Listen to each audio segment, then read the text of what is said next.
And then you look at the study that came out, what was it, 2 years ago, that found that justices who have daughters, you see a distinct evolution in their decisions. Chief Justice Rehnquist was one of the major examples where he ended up shifting on states' rights and supported the Family Medical Leave Act. And he was one of the examples where you could trace that he had this daughter who'd grown up and ended up divorcing. So I guess the question I'm trying to ask Sherilynn is, or Ellie, or whoever wants to jump in, is, are we going to get to a point where we start asking the right questions in these confirmation process? Yeah. And I don't think it's just about where you went to school. Yeah. But the right question is not, do you have a daughter? Because that's so insulting that right. So it turns out actually that's the empathy question. Empathy is about whether or not you could put yourself in the position of somebody else, regardless of whether your circumstances actually warrant it. So you shouldn't need a daughter to be able to put yourself in the position of a 13-year-old girl in a locker room, right? Or a woman who works at Goodyear for 20 years and doesn't know she's getting paid less than a man.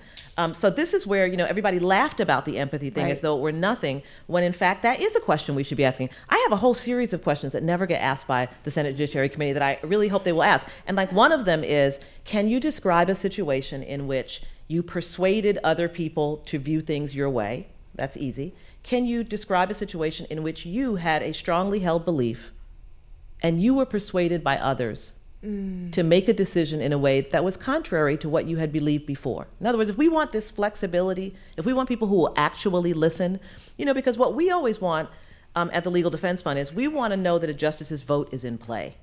We just want to know it's in play because we think we're good lawyers. We think, actually, if you give us a chance, we can convince you.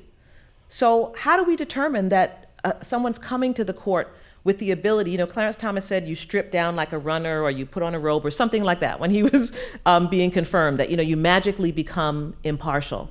The truth is, it's not really the judge's fault that 1 minute they're an advocate, 1 minute they work in the administration as Rehnquist did, and then the next day you're confirmed, they put a robe on you and now magically you're impartial. Where's the impartiality school?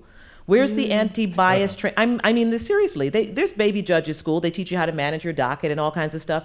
That's where you need to be learning about implicit bias, about the neurology of it, about how slowing things down helps you control your immediate reactions. There's a curriculum that we should be giving our justices so that they have the opportunity to learn. And we should be asking them questions that go to their open-mindedness, that go to their empathy, that go to their ability to put themselves in the place of other people, and yet we don't ask.